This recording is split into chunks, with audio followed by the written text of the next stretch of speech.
Yau ne za a karasa karawa na biyu a karawan cike gurbi a Champions League da za a yi fafatawa 4. Borussia Dortmund da Sporting, Paris Saint-Germain da Brest, PSV da Juventus, da wasan da zai yi dan karan zafi tsakanin Real Madrid da Manchester City. Kungiyar ta Spaniya ce ta je ta yi nasara da ci 3-2 a makon jiya a Etihad.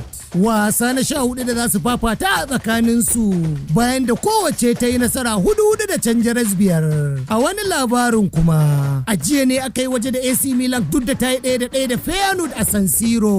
Kungiyar ta ne dalan ta kai zagayen gaba da ci 2-1 a gida da waje a Champions League. Club Brugge kuwa zuwa ta yi ta doki Atalanta da ci 3-1. Kenan ta kai zagayen 'yan 16 kenan da ci 5-2 gida da waje. Ita ma Bayern Munich ta kai bantanta da ci 3-2 duk da tashi kunnen doki da suka yi 1-1 a Jamus. Wasan Benfica da Monaco 3-3 suka yi. Kenan kungiyar ta Portugal ta kai zagayen 'yan 16 da ci 4-3 gida da waje. Ranar Juma'a 21 ga watan nan za a raba jadawalin kungiyoyi 16 da na fafatawan dab da na ƙarshe. Za kuma fara wasan daga makon farko a watan gobe. Kungiyoyin da suka fara kaiwa zagaye na biyu a kakan nan wanda aka sauya wa fasali a Champions League sun hada da Arsenal da Aston Villa, da Atletico Madrid da Barcelona, da Inter Milan da Leverkusen, da Lille da kuma Liverpool.